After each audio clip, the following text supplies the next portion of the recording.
MSP सैनिक एकता जिंदाबाद, सैनिक एकता जिंदाबाद, सैनिक एकता जिंदाबाद, सैनिक एकता जिंदाबाद। भारत माता की जय, भारत माता की जय, भारत माता की जय।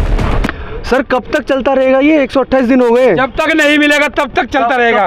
कब तक लग रहा है कि नहीं मिलेगा? अनिश्चित काल तक चलता रहेगा। नहीं मिलेगा। 128 दिन से कर रहे हो, सरकार ने कुछ कहा नहीं। हम एयरफोर्स से हैं। हाँ जी। स्काई की कोई लिमिट नहीं है, तो इस धरने की कोई लिमिट नहीं है। अच्छा, मतलब ये धरना चलता रहेगा? चलता रहेगा कंटिन्यूअस। सरकार ने अभी तक कुछ सकारात्मक पहलू किया अपनी तरफ से? चल रहा है, ऐसी बात नहीं। अंडर वाटर करंट चल रहा है। तो फिर क्यों कर रहे हो आप लोग ये?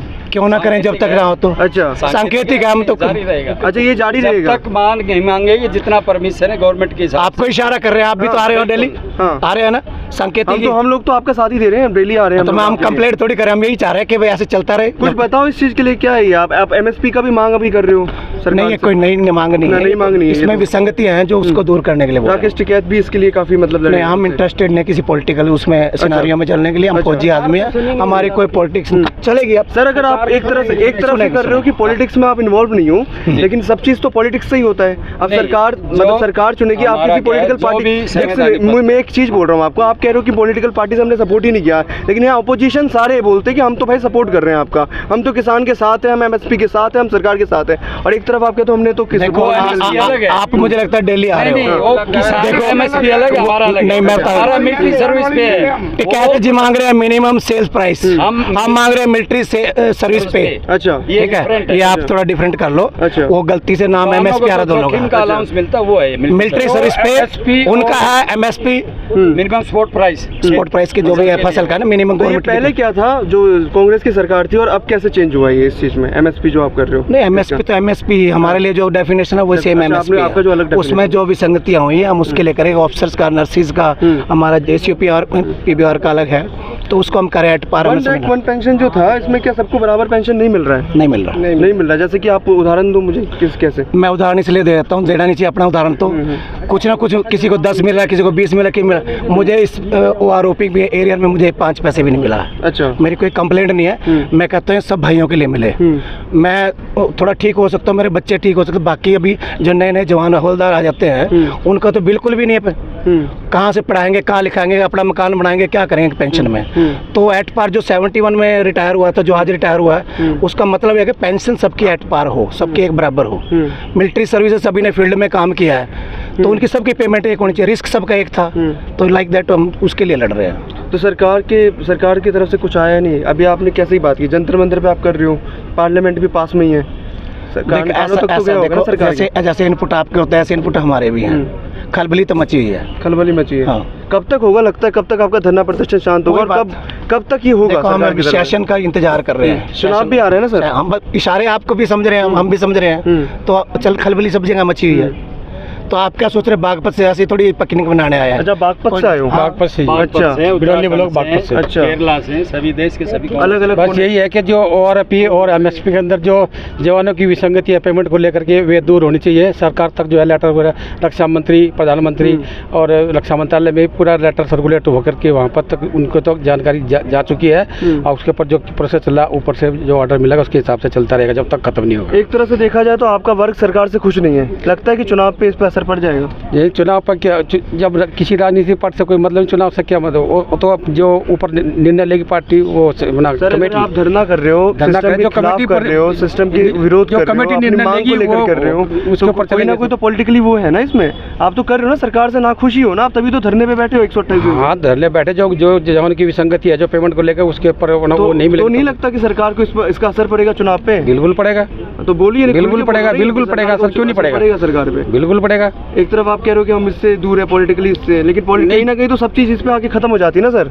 चुनाव आने वाला है, अभी विधानसभा का चुनाव है, अगर आपका वर्ग खुश नहीं है तो आपको हो कि हम नहीं देंगे वोट? बिल्कुल नहीं देंगे। हाँ, वो तो जो होगा फैसला उसके ऊपर ही चलेगा। जब तक विसंगति दूर नहीं होगी तब तक चलता रहेगा। आपसे बात करने की आप लोगों से कोशिश की है सरकार के उसमें?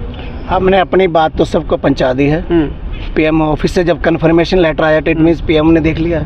रक्षा मंत्री से लेटर आ जाता है कि हमने रिसीव कर लिया, इट मीन उन्होंने देख लिया। तो हम सेशन का इंतजार कर रहे हैं, क्योंकि सभी पार्टियों के हमने एमएलए एमपीज को ये अपना वो दिया है मेमोरेंडम, तो डेफिनेटली हम इंतजार कर रहे हैं कि सेशन में कोई ना कोई पॉइंट उठेगा, कोई ना कोई बात आगे आएगी। हम इंतजार करें, हम डिसिप्लिन फोर्सेस से हैं। किया रिसीव सर, रिसीव करना और एकदम एक्शन लेना थोड़ा अलग हो जाता है ना दोनों। रिसीव तो अगर हम भी सरकारी कुछ देंगे तो रिसीव मिल जाता है। आपको क्लियर करना चाहता हूँ, एक लेटर हमने दे दिया तो आपको रिसिप्ट मिल गई, तो आप कह सकते हो रिसिप्ट ऑन रिकॉर्ड हो गया ना, लेकिन डेफिनेटली वो पढ़ा भी होगा किसी ने। हाँ, ऐसा तो है। तो वो लोग अपनी पॉलिसी क्या बना रहे क्या नहीं बना रहे, उनका थिंक टैंक है। ऐसे हमारा भी एक थिंक टैंक है, वो नहीं करेंगे तो हम क्या करेंगे, लाइक दैट। ऐसा होता है ऑलवेज। तो हम डिसिप्लिन फोर्सेस के आदमी हैं, इसलिए चुपचाप से सांकेतिक धरना कर रहे हैं। नहीं कोई अनपढ़ होते तो शायद यहाँ आगजनी शुरू कर देते हैं, कुछ और कर देते। सांकेतिक धरना से नहीं हुआ तो क्या करोगे? इसका अगला कदम क्या होगा? ऐसा इस कैमरे पे कैसे बता दूं फिर मैं ये चीजें? तो सीक्रेट है हमारी भी, ये भी सीक्रेट है। सर्जिकल स्ट्राइक वाले हम लोग, अच्छा, एयरफोर्स से हैं, तो हम भी कोई ना कोई प्लान करेंगे। अच्छा, इससे बड़ा करने की कोशिश करोगे कि सरकार के डेफिनेटली एक अभी तो आप संकेत में वो कर रहे हो, आराम से कर रहे हो। मैं कह रहा हूँ अभी ये जंतर मंतर है, हो सकता है हर जिले में जंतर मंतर शुरू हो जाए। जंतर मंतर एक जगह का नाम है ना, तो हम मुझे हर डिस्ट्रिक्ट में बना लेंगे जंतर मंतर। कब तक लगता है मांग होगी पूरी आप लोगों की? ऐसा लगता है आप लोगों को अंदर से क्या है, लेकिन हमें लग रहा है कि इस पार्लियामेंट सेशन में कुछ ना कुछ इंडिकेशन आएगा। चुनाव से पहले हो जाएगा डेफिनेटली 15 अगस्त में हम तो साथ चाह रहे हैं कुछ ना कुछ हो जाए। हम कोई नई चीज़ थोड़ी मांग रहे हैं, जो विसंगति है उनको दूर कर दो। इसमें हम ये नहीं करें कि हमें ये नया चीज़ दे दो। अच्छा, जो दिया हुआ है उसको ठीक से दे दो। जहाँ कमी पेशी या यू टर्न लो, रिकैलकुलेट करो और उसको दे दो जिसका ड्यूटी। हमने बोल दिया अगर आपके हिसाब से ना लेना, आपको एक वर्ग नहीं, आपको हक नहीं मिला मान लो, तो एक वर्ग सर जी हमारे को चुनाव से कुछ नहीं लेना। हमारा हक है, हम हक लेकर रहेंगे। चुनाव ये आ जाओ, इससे अगला चुनाव आ जाओ तब तक रहेंगे। अच्छा, हमें चुनाव से लेना देना कोई राजनीति नहीं हमारी।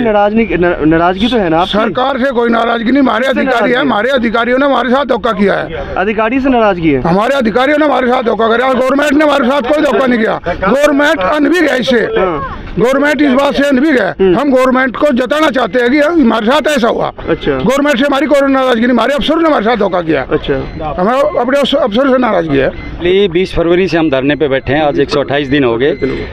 23 अप्रैल को सभी सांसदों को, जितने भी एरिया के सभी को हमने ज्ञापन दिया था। रक्षा मंत्री माननीय, मतलब कि पूरे इंडिया में। अच्छा। और उससे पहले 3 अप्रैल को हमने जितने डीएम थे उनको ज्ञापन दिया था। प्रधानमंत्री महोदय, रक्षा मंत्री महोदय और राष्ट्रपति महोदय के नाम से सभी को ज्ञापन दिया था। और उसके बाद हमने सभी को, सांसदों को, राज्यसभा लोकसभा जो भी क्षेत्र में पूरे इंडिया में ज्ञापन दिया। और ये फिर हमारी फेडरेशन 9 अगस्त को फेडरेशन का गठन हो गया था। और उसमें क्या हो गया, जितने संगठन थे देश के विभिन्न क्षेत्रों के, सभी हमारे फेडरेशन ऑफ एयर वेटरन के अधीन आ गए, फेडरेशन ऑफ वेटरन एसोसिएशन के अधीन आ गए। और हमारे सूबेदार राठौर जी राष्ट्रीय अध्यक्ष हैं, उनकी जो भी होगी वो अनुदेश होंगे उसके हिसाब से कार्य करेंगे। इसके बाद हमने 30 मई को जितने भी आपके डीएम हैं, एसडीएम हैं या तहसीलदार, दोबारा से हमने याद दिलाया कि हमारे ज्ञापन दिए थे, उनका क्या हुआ। मैंने ज्ञापन दिया था राव इंद्रजीत जी को, वो कर्नाटका में थे। उसके बाद मैं 5 जून को मिलने गया तो उन्होंने किया कि आपका पत्र हमने रक्षा मंत्री को भेज दिया और मेरे को उसकी प्रति दी है। फिर मैंने सांसद दीपेंद्र हुड्डा को दिया कि आप अपोजिशन में इस मुद्दे को उठाइए, और उन्हें आश्वस्त किया कि अभी मानसून सत्र में ये ज़रूर उठाएंगे। तो हमें उम्मीद है सरकार के पास पहुँच गई है, दिल्ली की रिपोर्ट जाती हैं, और ये सांकेतिक हमें 10-15 लोगों का अभी यहाँ पे परमिशन है। तो जो भी लोग आते हैं, दूर दूराज से आते हैं, तो मना तो नहीं कर सकते हम। तो हम उनको सबको स्वागत, हम 3 बजे तक। दुख होता है ना सर कि पूरा काफिला बन गया, पूरा हर चीज कर दिया, लेकिन सरकार ने हमारा क्या है, जो सैनिक -40 से लेके +50 तक जो लड़ सकता देश के लिए सीमाओं से, कारगिल में हो चाहे वो जैसलमेर में खड़ा हो, वो देश के लिए, रक्षा के लिए लड़ सकता है। वही जवान अभी पूर्व सैनिक होकर यहाँ अपने हक के लिए लड़ें, तो सरकार को इस बारे में जल्द से जल्द कुछ एक्शन लेना चाहिए, सोचना चाहिए, क्योंकि ये ना हो कि सैनिकों का मनोबल गिरे। चलो, हमारी आपको कि मानसून सत्र के बाद कुछ ना कुछ पॉजिटिव मिल जाएगा। अभी 2 तारीख को हमारी 1 दिन की भूख हड़ताल है। 2 जुलाई को जितने भी डीएम उनके ऑफिस के सामने हमने परमिशन सब ले लिए। फिर हम दूसरे सप्ताह में जितने सांसद उनके पास जाएंगे। अब पार्लियामेंट सत्र है, इसके अंदर हमारी आवाज़ उठाइए, और नहीं होगा फिर 23 जुलाई को फिर यहाँ पे धरना है, और उसके आगे की हम फिर जो भी होगी रूपरेखा वो तैयार करेंगे।